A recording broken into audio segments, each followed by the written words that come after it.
വയനാട് ലോക്സഭാ തെരഞ്ഞെടുപ്പ് നടക്കുന്ന തിരുവമ്പാടി മണ്ഡലത്തിൽ 3ഇടങ്ങളിൽ വോട്ടിംഗ് മെഷീനുകൾ പണിമുടക്കി പോളിംഗ് തടസ്സപ്പെട്ടു.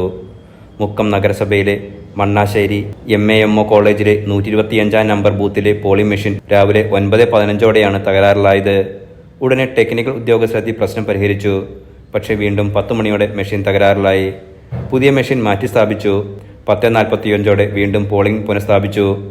കൂടരഞ്ഞി ഗ്രാമപഞ്ചായത്തിലെ പൂവാടംതോട് ഗവൺമെന്റ് LP സ്കൂളിലെ 86 നമ്പർ പോളിംഗ് ബൂത്തിലെ വോട്ടിംഗ് മെഷീൻ 1 മണിക്കൂറോളമാണ് പണിമുടക്കിയത്.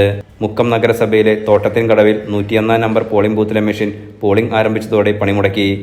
1 മണിക്കൂറോളം സമയമെടുത്ത് വീണ്ടും പോളിംഗ് പുനഃസ്ഥാപിച്ചു. വയനാട് ലോക്സഭാ മണ്ഡലത്തിൽ 30 ഓക്സിലറി ബൂത്തുകളടക്കം 1345 പോളിംഗ് സ്റ്റേഷനുകളാണ് ഒരുക്കിയിരിക്കുന്നത്.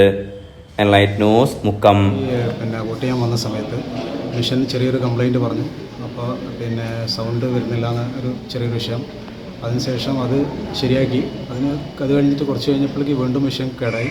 അങ്ങനെ 3ാമത്തെ പ്രാവശ്യം മെഷീൻ കേടാന്ന് കണ്ടതിന് ശേഷമാണ് പുതിയ മെഷീൻ കൊണ്ടുവന്ന് ഒരു 3/4 മണിക്കൂറിന് ശേഷം ഇപ്പോൾ ഇത് എവിടെ സ്ഥലം? മണാശ്ശേരി എവിടെയാണ്? മണാശ്ശേരി MAMO കോളേജിലെ ബൂത്ത് 125 നമ്പർ ബൂത്ത്.